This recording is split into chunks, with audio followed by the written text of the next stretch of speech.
Hey there. There was no upload last night. Sorry about that. But we're just gonna make another Corpse Factory episode. Just figure, hey, we started it. Let's do it again. I had fun playing it. So let's just hop right back into it. Now we can skip the movie because we already watched it. Was it this one before? It's a cool picture though. Artist picture in gaming history. No, that's Batman and Shaggy. What the fuck?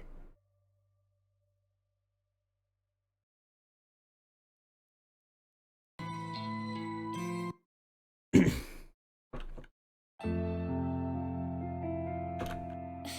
trembling. Oh, that's right, there's voice acting. I forgot I didn't have to voice these dudes. Tomo walks away and I breathe a sigh of relief. If it wasn't for having to deal with her, I wouldn't dread coming to work every day. Anyway, I wonder when she's planning to test out Corpse Girl's website. Will she try it on me since we just fought? I'm not really sure if I should be excited or scared. Either way, it definitely will be fun to find out what happens if she does try the website. I finally reach my desk and take note of the time I was supposed to start working 5 minutes ago, so I quickly log onto my computer and check today's task list. It's all standard stuff today. I need to transfer a few tables of numbers from a spreadsheet to our company's online database.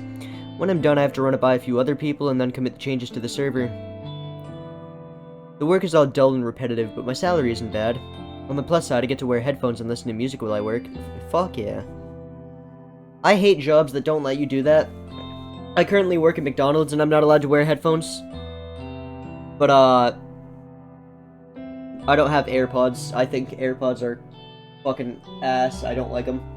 So, I just kinda put my phone... When I work drive-thru, I just put my phone on the outside windowsill and listen to music that way. That way it's hard to hear from inside the kitchen, but I can just pop my head out the window for a minute when there are no cars and hear what I want to.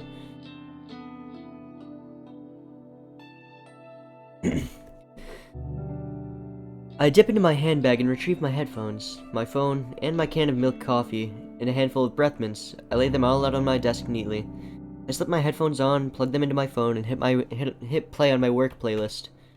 Loud symphonic metal lovingly thrashes my ears as I crack open the can of coffee and take a long sip. Okay, let's get started. The only playlist I really have is, I'm not gonna fucking grab my phone and show you guys, but it's a rock playlist. I have a sad songs playlist and a rock playlist. Everything else just goes right into my liked songs, and on YouTube I just have a playlist called music, and I look through it and find what I want. Let me move my cursor, sorry guys. I return to my quiet, cramped apartment after work. The place is eerily silent, a stark contrast to the bustling office where I spend my days. Throwing my handbag onto the tiny coffee table, I pick up my laptop and sit on the couch. I lie back and get comfortable, letting the laptop rest on my stomach as it boots up. The welcome screen loads, so I click a couple of times, open my web browser, and then I head to a very specific website, saved in my favorites. Yippee! Corpse Girl's website. A cute dancing zombie girl is animated at the top of the page. A peculiar irregularity that always makes me giggle. I noticed that the page view counter at the bottom of the site is nearly the same as it was yesterday. There have been maybe 4 or 5 new visitors. I heave a sigh. Maybe the website isn't quite that well known after all. That begs the question, how did Tomo discover it? Well, never mind that. My eyes scan the website's content. Requested death, big bold letters headline the site. The intention couldn't be clearer. Further information on the site is sparse. Brief instructions tell the user to fill in a victim's phone number and upload a photo. Aside from that, there's not much else to mention. It doesn't even ask for a name. After scanning the website, I move my mouse to the browser's address bar and click. I type a / after the website's address and add the word admin. I hit the enter key. A login page presents itself with an empty username and password field waiting to be filled in. My fingers tap dance around the keyboard, within moments I'm presented with a brand new page. A blinking slab of text greets me. One new request. Ooh, shit! A crooked smile cracks my stony expression. Finally! Somebody has requested a death! Somebody's asked me, Corpse Girl, to kill a victim! This is where things get exciting. I giggle and feel my cheeks flush red. This is the first request I've had for about a week. I've been logging in every evening, fingers crossed that somebody has elected a new victim for me. Today, my wish has come true. I can't help but feel emotional at a time like this. My lower lip trembles and I feel tears welling up. I dab the corners of my eyes and gently avoid smudging my makeup. As my mouse cursor hovers over... Jesus Christ. As I hover my mouse cursor over the view request button, a familiar and pleasant tingling sensation surges my chest, my stomach, my thighs. I shiver with anticipation, my hot, steamy breath beginning to fog up the laptop screen. I click the button. Request details. Today, 2:47 p.m. local time. Victim's phone. Downloading image attachment. Well, don't you look bland and boring? The victim's photo automatically loads on my screen. The person in front of me is a total stranger, but that's okay. It doesn't change the task set out before me. A woman, rather plain. Yeah, I said that too. In her early 30s, she's well dressed with minimal makeup and she's not really putting on her personality on display. It's a nice photo, better quality than some of the images I've received in the past. In fact, the photo looks like a corporate ID. I wonder if it was downloaded from a company database or website. Well, the source of the photo doesn't matter. The simple fact of the matter is that somebody's made a request for this person to die. It falls to me to fulfill that request, and as Corpse Girl, I take requests very, very seriously. I have the victim's photo, and I have her phone number. All I need now is to select a way for her to meet her untimely demise. I previously thought about including an extra field onto my website, an option for the user to choose the way that they want their victim to die. After all, it would reduce the amount of strain on my creativity if the method was decided for me. But after careful consideration, I decided against it. Some people are sick, twisted. The cause of death could have been far beyond my means and impossible to achieve. Therefore, allowing the user to define the cause of death just isn't feasible. Instead, I'll stick my current modus operandi. Everything depends on the quality of the victim's photo. If it's detailed and the victim's features are easily distinguishable, then I can be rather creative with the cause of death. Perhaps a victim's face suffers grotesque burns or she has an iron stake thrust through her skull. However, if the victim's photo is low quality and doesn't provide enough detail to identify the subject, I have to resort to the default cause of death. A terrible, unlucky fall from a great height. Maybe she slips, or maybe someone stumbles into her and sends her tumbling over a rail. The end result will be the same, a swift crushing death from on high. The victim will end up face down on concrete, completely unrecognizable, save for her clothes and accessories. Not my favorite cause of death, but in some cases, it is necessary. Regardless, it is still a valid way to fulfill the request. For now, it's time to get started. I can barely contain my excitement. I squirm against the couch, crossing and uncrossing my legs in a vain attempt to dissipate the heat rising through my body. Taking a deep breath, I try to calm my nerves and get to work. The victim will receive a photo of her own corpse, time-stamped with the date of her death. It's Corpse Girl's signature move. My calling card, if you will. Seeing an image of one's disfigured corpse is sure to strike fear into one's heart. And that's precisely the reason I take this step, to make the victim panic and act rashly. First things first, I save the victim's photo into my laptop's hard drive. I store it in a folder discreetly named System Files, hidden away in the root directory of my operating system. A password-encrypted directory, of course. Next, I open up my favorite image editing software and load the photo. Looking carefully at the detail in the picture, I can see that this will be a work of art. I can really go to town with this request. I minimize the software, open my web browser, and access a particular website. The database of the deceased, the DD, as it's known on the dark web. My secret weapon, the ultimate resource for my work. The DD is a collection of countless high-resolution photographs of dead bodies, murder victims, crime scenes, suicides. If somebody has died in one way or another, chances are good that some perverted individual has captured the moment in all its gory glory. Such valuable images are essential to my work. Using these photos as a base, I can edit the victim's details into the picture. My process is simple. I start by locating the perfect corpse photo. I search the database, and in less than 2 minutes I discover a disgustingly detailed photo of a woman with her entrails spilling from her stomach. Her face is blue, having suffocated before even having had the chance to bleed to death. She's about the same age as my victim. She's of a similar build and height. Finding a photo that specifically suits my victim's features is easy thanks to DD's excellent catalog of tags and filters. So it's like the N hentai of dead people. It's still N hentai. It's just N hentai. I simply search for keywords that match my victim's description and find a corpse that fits. Using this photo as a starting point, I digitally edit my victim's face onto the body. It's not some quick job that even a child can do. It's a painstakingly crafted work of art that would fool even the keenest eye. An hour passes, then 2, then 3. Before I know it, midnight has come and gone, but the work is nearing completion. All that remains is to add the final touches. I like to add specific, distinguishable details to the image. A personal item or accessory, clothes, makeup, you name it, I can edit it in. With personal details added, I adjust the lighting and color palette just slightly enough to make the photo truly unique. If the victim decides to reverse image search the photo and discovers that it's all a forgery, all my work would be for naught. And with that, the masterpiece is complete. A grisly, gruesome, gratuitously gory gift for the soon-to-be departed. That's a fucking tongue-twister sentence. I don't think I can do that one again. The victim will receive this photo of a corpse. The victim will receive this photo of a corpse that is, for all intents and purposes, a perfect replica of her own physical form. I'd say she did a good job. I was about to say, I can't see her entrails, but that's not true. They're right there. She will open the image on her phone, and the life she once knew will crumble to pieces. My lips curl into a satisfied smirk. During my hours of work, my breathing eventually steadied.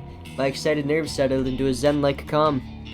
But seeing the finished art piece now, I begin to feel my heart pounding once more. A macabre vision before me is exhilarating. Adrenaline and dopamine surge throughout my body, giving me a sudden head rush of bliss. Not to say that I'm attracted to the sight. To say that I'm attracted to the sight of blood and guts would be misleading. No, I'm not into that at all. The excitement stems from the thought of taking control of somebody else's life, dictating their future, controlling their fate. With the creation of this image, I have taken the victim's life into my own hands, like a puppet master pulling the strings of a marionette. By forging this convincing creation, I will compel the victim to take her own life. That's right, my own hands need not become stained with the hands of Corpse Girl. The hands of Corpse Girl have never been dirtied with the blood of a victim. This is the true nature of my work. Carefully crafting corpse photos in a way to convince the victim that the fate is already sealed, that no matter what they do, they cannot escape the death that awaits them. The date stamped on the photo is the icing on the cake, the ultimate driving force behind the victim choosing to end their own life. A date so near in the future, a time that has not yet occurred, a fiber of uncertainty carefully interwoven into the images that cause the victim to pause and consider the possibilities. Is this photo from the future? Is it truly my fate? How can I run a future that has been decided? Clearly you've never watched, Final Destination. Here, let me just show you guys Final Destination. Here we go. They're cheesy movies. The first one was good. They all get proceedingly worse.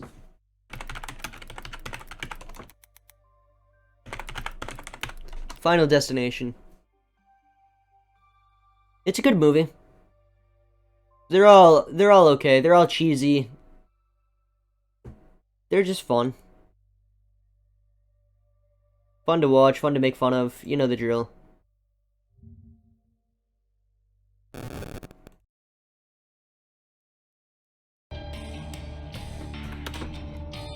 These are the thoughts that run through a victim's mind. Despair and dread flood their senses. Overwhelming anxiety gives way to their calm acceptance. This is my dead body. This is how I die. Why should I fight it? And the victim's last vestige of resistance gently breaks, like a silk spider web being torn by a cool breeze. They finally give in. They invite their end.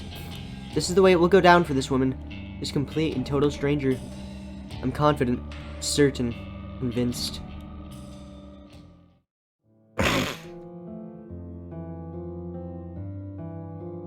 It was a sudden spark of inspiration that guided me to begin fabricating corpse photos about a year ago. I can never quite recall exactly what it was that spawned the idea. Sometimes I get close to remembering, but the recollection dances at the edge of my mind and slips back into the darkness. Regardless, I ventured down a dark and dangerous path, and I built Corpse Girl's website and invited strangers to request the deaths of people they knew. It was a sales tactic, simply a way to encourage users to submit images. I had no intention of means of ending lives. Little did I know of the true power that I wielded. I intended to create corpse photos and send them to people for fun. I wanted to startle and scare some unsuspecting fools. It would be a lie to claim that I didn't get off on it.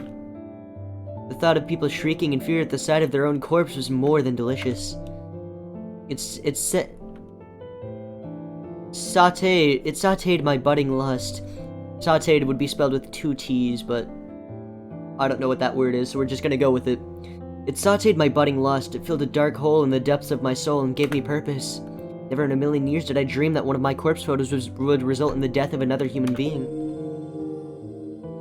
I'll never forget her name, Ruri Hatano. 20-something, slim, gorgeous eyes that took my breath away at the moment I gazed upon her portrait. She was the first person to make me feel bad about crafting hoax photos. The only person to make me feel bad about it. But I did it anyway. Corpse Girl never rejects a request. It's her, my conviction. I forged a beautiful rendition of her death. Thanks to some rather macabre source photos obtained via the database of the deceased, I strung Rui's corpse up in a field like a ghoulish scarecrow. The photo was incredible. It was my 5th or 6th work. The 5th or 6th time a user of Corpse Girl's website requested a death.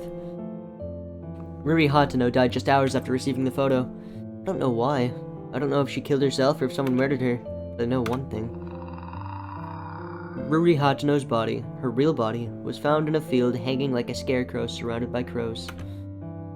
Her eyes had been gouged out of her skull. Her stiff fingers clutched her phone tightly.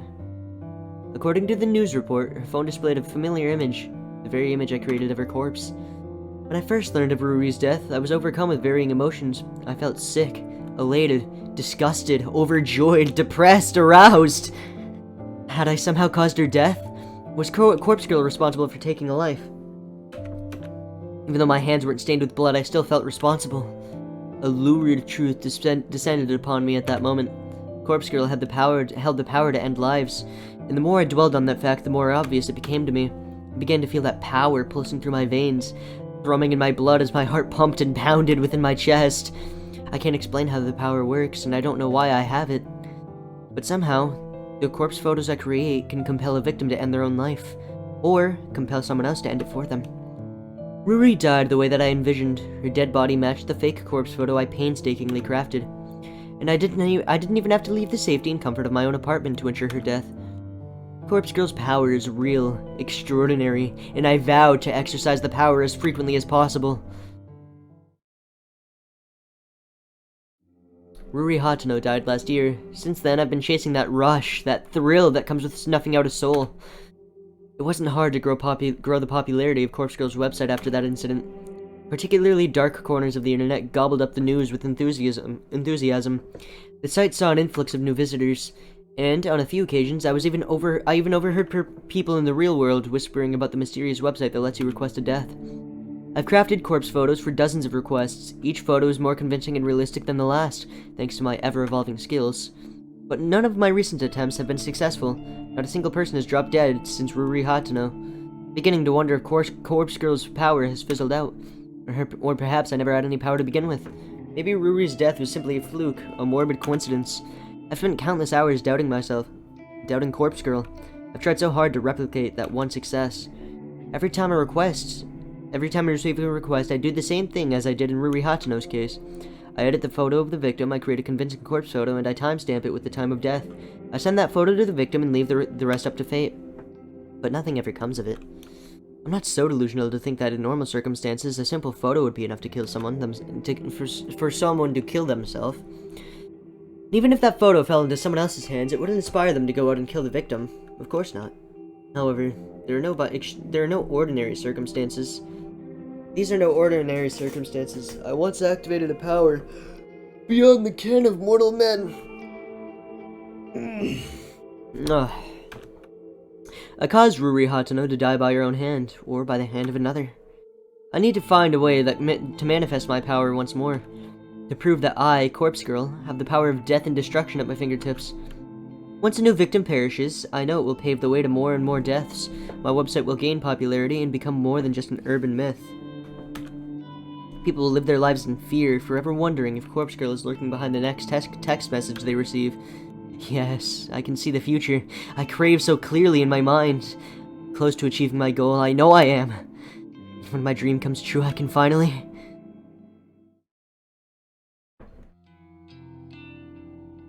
Tuesday morning, May 26th. We don't even get a year, huh? The incessant chirping of birds gently kindles the embers of my consciousness. My heavy eyelids open to find my body more contorted before me.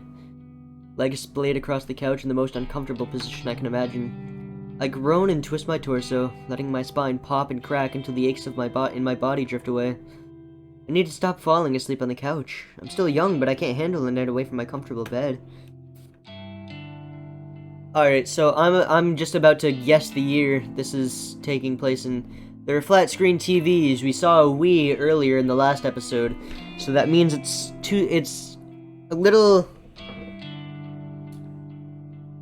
It's definitely above 2005. Because the Wii was released 2008, I believe.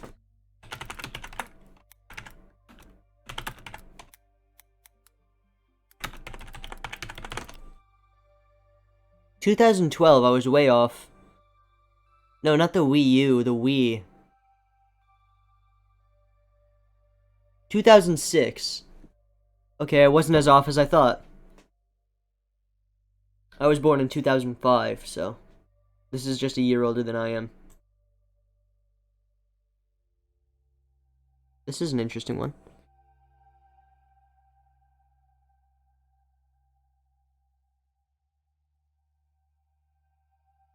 Yep.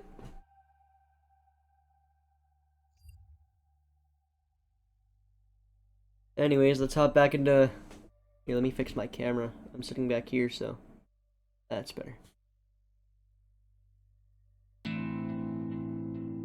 My eyes fall upon my open laptop, laying on its side, on the floor. The screen is blank, the battery drained. I briefly panic, hoping against hope that I saved my work before falling asleep. I stumble to my feet and pick up the laptop, then charge toward my power outlet.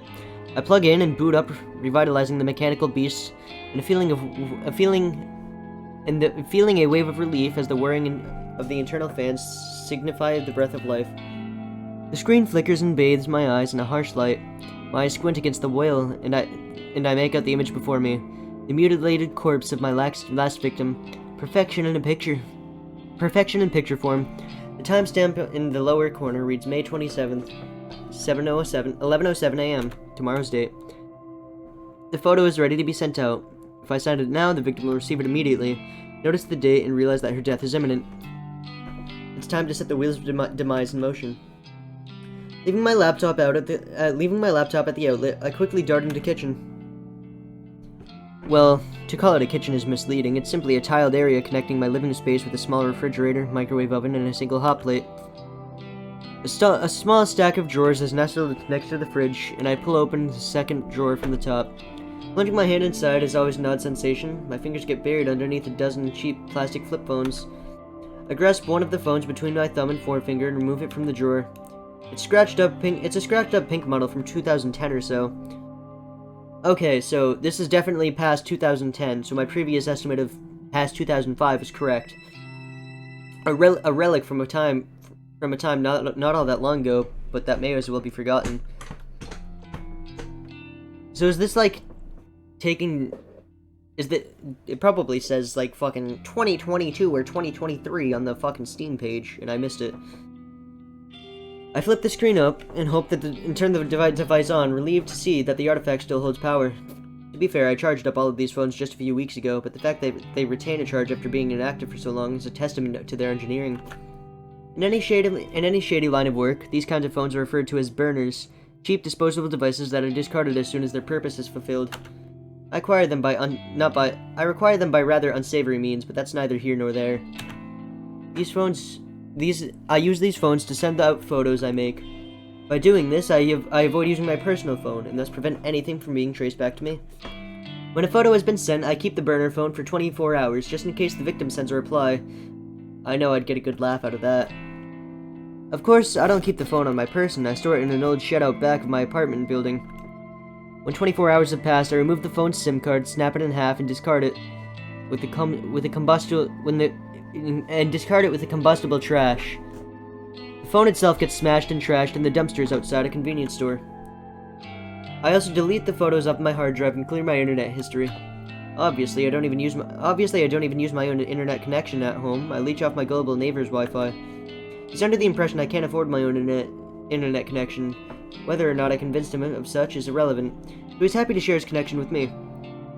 Should the police ever try to track my actions, they'll only be led straight to my neighbor. I've gone to great lengths to ensure my actions are untraceable. This has all been in anticipation of my inevitable success. Looking down at the pink phone in my hand, I clear my mind and focus on the task before me. The photo is transferred easily from my laptop to the burner phone. Once complete, I open the text messaging app and enter the victim's phone number. I leave the message blank. Leave the message field blank, but attach a photo of the corpse. And attach the photo, of course. The victim will receive an empty text message from an unknown number with only an image attached. The message is just about ready to send, but there's one more flourish I'd like to add. I open a particular app I've previously downloaded to every burner phone. It's simply called Number Mask, and it's one of the most ingenious apps I've ever used. The app asks for the number I want to use. I punch in my memorized trademark 666-33-666-22-666-44-666. Now when I send a text message, the receiver will see these numbers and appear on the caller ID. Not only does it mask the burner's real phone number, but it's an extra calling card to help boost my infamy. I smirk, my thumb hovering over the send message button. This is it. This is going to be my long-awaited victory. The second victim to end up dead. I just know it. This is the stepping stone to my success, and the second of many bodies that will pave the way to my glory. I send the message. I mean, if I spent 3 to 4 hours making a corpse photo, I'd hope the person died too. I arrive at work on time, just as usual. My handbag is heavy with the weight of several cans of coffee, hopefully enough to help me power through the day after having had such a late night. I can't help but yawn loudly as I wait for the elevator in the lobby. Hate that sound. Just before the elevator doors open, my phone starts to ring. I step aside and answer the call. Hey. Hi, Noriko. Good morning. Did I call at a bad time? Not at all. I'm just about to go into the office. Oh, should I call back later? It's no problem. Don't stress. I'm glad they were able to, after getting the funds for this game, A, actually make it, because it was a Kickstarter game, and B, pay for voice acting. Full voice acting like this is always nice in games, and then everything else that isn't voice acted is just going on in your head. It's nice when games like this include voice acting. There are some games that are more fun without, preloaded voice acting, I'll call it, because I don't know what it's actually called. Like Doki Doki Literature Club. Ugh. I liked doing the voices for that game, despite all of them being fucking awful, because I don't do voices. Okay, sorry. The nervous, apologetic girl on the other end is called Aoi. Aoi. That's Aoi Sato, an old school friend from back in the day. Though we never really had any common interests, we used to be inseparable at school. She was shy, I was introverted, and it was a combination that just worked in our favor, even if our conversations were a little on the boring side. To say that we're no longer shy and introverted wouldn't be entirely true. Aoi has gotten better. She's definitely more outgoing, but she still suffers from a great deal of social anxiety. For me, I'm still pretty introverted.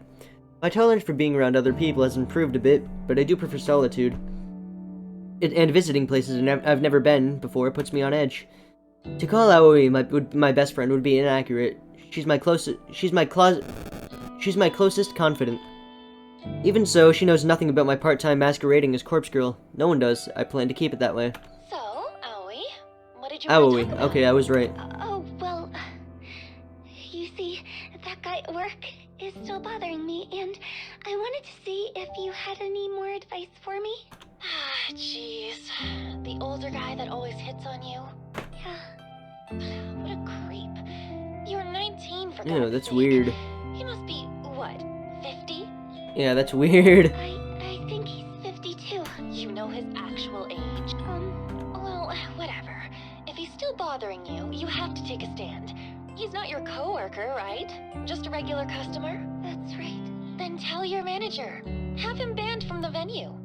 I can't talk to the manager. I don't want to cause trouble for the company. I've never understood takes like this. If someone's bothering you, just go fucking report it right away. There are lots of people like that. I've heard lots of stories from even my friends being like, they'd get hit on by people from Snapchat. I fucking hate Snapchat personally. I don't use it. But they'll get hit on by randos from Snapchat and they'll get really fucking nervous. So I tell them the common sense move to make. Just block them. No, I'm not mean. I don't want to do it. It's not being fucking mean. It's not mean to block someone who's making you uncomfortable. It's not mean to fucking report someone who's making you uncomfortable. If there's someone who's making you uncomfortable in your life, just fucking deal with them. Whether that be beating their ass or reporting it to someone or reporting it to a superior. Just fucking take care of it. Get rid of them. Jeez, girl. Sometimes you need to stand on your own 2 feet. I know. Well, if talking to the manager is out of the question, then you need to be firm with the creep. Tell him you won't stand for being groped anymore. His behavior is groped? simply unacceptable. That's fucking weird. So it's not just regular fucking hitting on, hey, most people call me insert name, but you can call me anytime. It's not just fucking trash pickup lines and weird sexual, like, fucking talking. Okay, that's even weirder. He's scary, Noriko. I don't know if I can confront him like that. Jesus fucking Christ. Situations like this remind me of the weakness disgusts me meme. He's always drunk. Even before he comes into the place. I try not to serve him too much, but... Are you sure you can't quit that stupid job? Oh, it's a Working maid at cafe. really doesn't suit you at all. Well, now it all You makes wanted more a government sense. position. I do. I want to work in a cozy office, kind of like you, but you know I don't have any qualifications. Why don't I see if there's anything open here? Maybe Shinya can help out. He got me this job, remember? Shinya. Maybe. He was always a nice guy, right? He's super nice. Stick in the mud, but a nice one. Noriko, don't be mean. Yeah. You want me to ask? Yes, please. If it's no trouble. It's no trouble. I'll talk to Shinya. Then maybe you can quit that crappy job and come work with me. Oh, that really does sound wonderful. Thank you, Noriko. I'd be so lost without you. Don't be silly. You're amazing, Aoi. Leave this to me. Thank you. I end the call and heave a sigh. Having to go ask Shinya about a job is actually a pain in the ass, but I'd never admit that to Aoi. I want to help the poor girl, I really do. I'd do nearly anything for her. The elevator arrives at the lobby and I step inside as soon as the doors open. Good morning, Kurosawa. Well, there he is. Fujikawa. Good morning. Shinya takes me by surprise as I exit the elevator. Has he been waiting here has he been waiting for me here? I wanted to catch you before we sit down to work. I sent you another friend request. Can you make sure you got it this time? Man, yeah, just accept okay. it. What am I supposed to do when he puts me on the spot like this? I try not to groan as I let my phone out and open up noise. It's impossible to hide my screen from Shinya's piercing gaze. Well, what do you know? I have a new friend request. Oh, great. It worked this time. Go ahead and accept it, please. Feel bad for this dude. Ooh.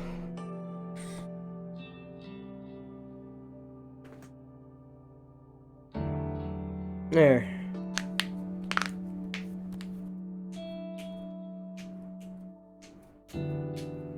All right.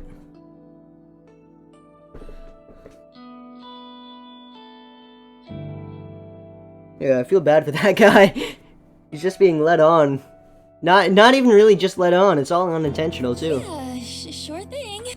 I hesitantly accept the friend request. A little fireworks animation pops up on the screen with a celebratory message about making a new friend. Looks like we're officially friends now. So, can I call you Noriko from now on? I've never cared much for formalities. I try to adhere them in the workplace, but honestly, I don't care if people refer to me by my first or last name, regardless of whether they're friends or not. That's fine. You can call me Noriko. Shinya's eyes light up. That seems to have made the boy happy. Thank you. Oh, you can call me Shinya, of course. Yes. Oh, that's I didn't true, mean to... We're in the office now, you know? It wouldn't do if you started working here and called me Shinya right away.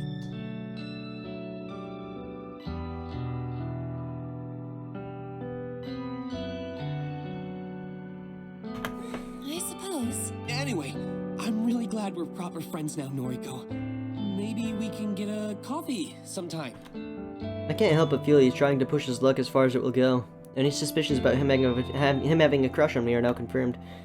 I brush this lock of hair out of my face and smile as sweetly as I can while I change the subject. Hey, actually, I wanted to ask you something. Are there any more temp jobs available here right now? Temp jobs, huh? Are you looking to pick up extra hours? No, not exactly. I'm asking for a friend who needs a new job. A friend of Noriko's. Well, let's see. We pretty much always have data entry roles up for grabs. Unless your friend wants something more interesting? Do they have any particular qualifications? Not really. Data entry is more than fine. Actually, you already know who I'm talking about. Remember Aoi Sato? Aoi Sato. Yes, I think I do remember her. That really shy girl from our school days, correct? That's her, yeah. Wow.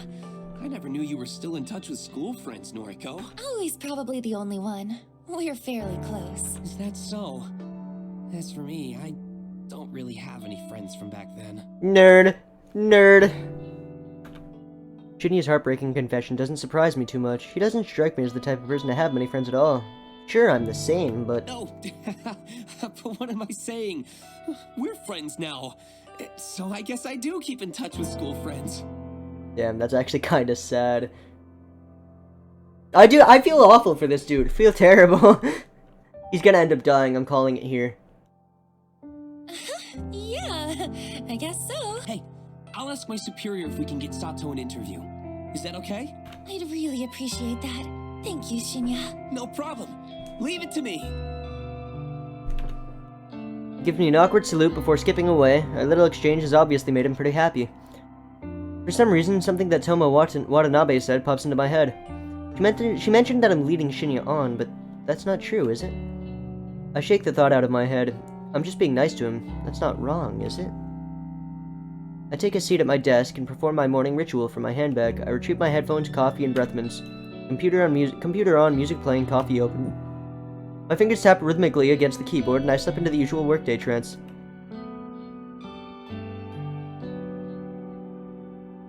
So, I see that you're connected with Shinya on noise now, huh? My walk to the train station is interrupted by a familiar grating voice. Sounds like both of you are getting on pretty well. How did you... Of course. Tomo and I are already friends on Noise. She would have seen the notification when I accepted Shinya's request. It's actually kind of strange that Tomo and I are connected to the app. We added each other on my first day of work before I learned how much of an intolerable excuse for a human being she is. We simply never deleted each other, even after all these months. Her posts are entertaining anyway. And since I rarely ever post anything myself, she probably forgot we were connected at all until today. Now look, don't get me wrong, you hear? I ain't actually interested in Shinya. Nah, I'm real happy for you both, like. But what I can't stand is a skank like yourself getting some while I'm over here all dry like a desert. What the hell are you talking about? It pisses me off that guys just sluts like you, and you barely have to put in any work. Meanwhile, nice girls like me gotta put in so much effort to even get noticed. She really pulled out the nice guys Reddit fucking sub r/nice guys.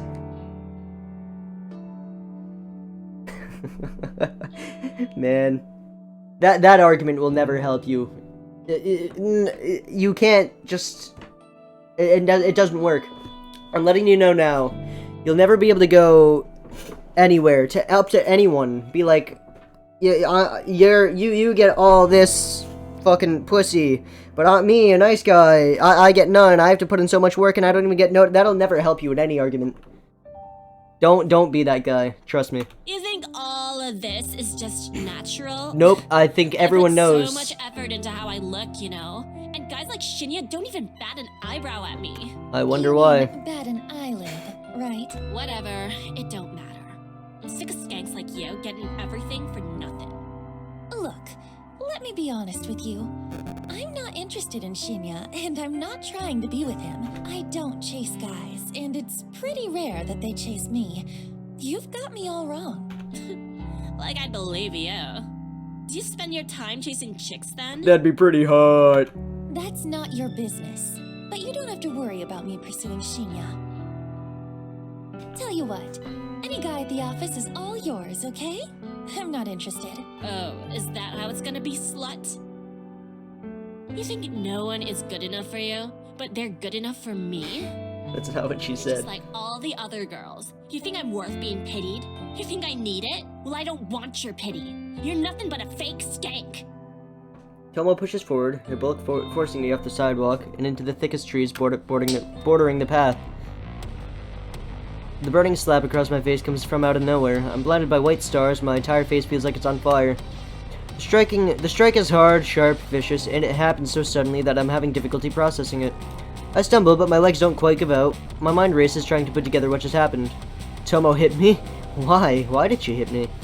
There's a strange sort of disconnect in my mind. My body doesn't feel like my own. Like this isn't actually happening to me, but rather I'm watching it happen to someone else. Here, how long have I been recording?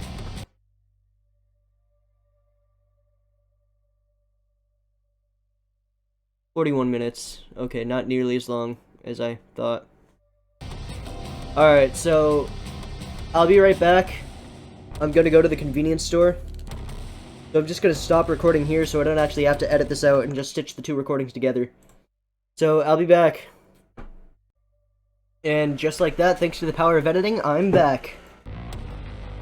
There's a strange sort of disconnect in my mind. My body doesn't feel like my own, like this isn't really happening to me, but rather, I'm watching it happen to someone else.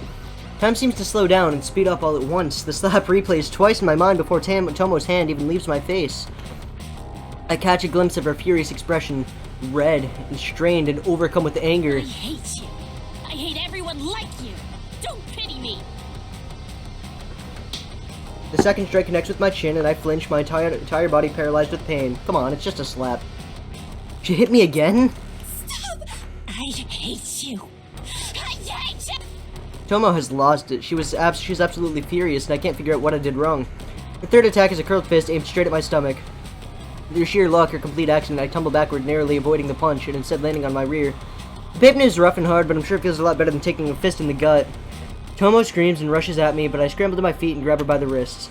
She flails wildly, her eyes looking at me like they'll pop out of her skull at any given moment. Her breathing is harsh, ragged, and tears of rage have caused a flood of clouded makeup to run down her face. Calm down! Calm down! She struggles against me, slowly giving in as my tight grip prevents her from attacking me further. She begins to sob softly.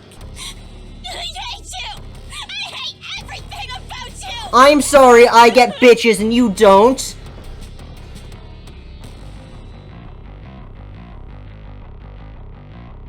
With a great pull, Tomo frees herself from my grip. She steps away, cursing, and then runs past me. I blink in disbelief as she breaks into a sprint, heading into the direction of the train station. I raise my hand to my tender face and touch it gently. The stinging sensation now is completely new to me.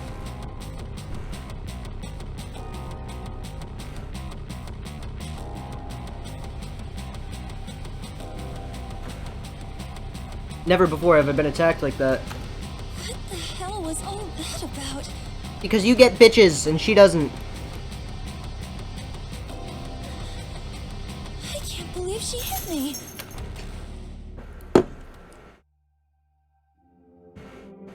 Oh, let me move my cursor. Well, with that, I think we're gonna end today's upload. It seems like a good bookmark spot to leave off. Thanks for tuning in. I appreciate you. Let me make a save file.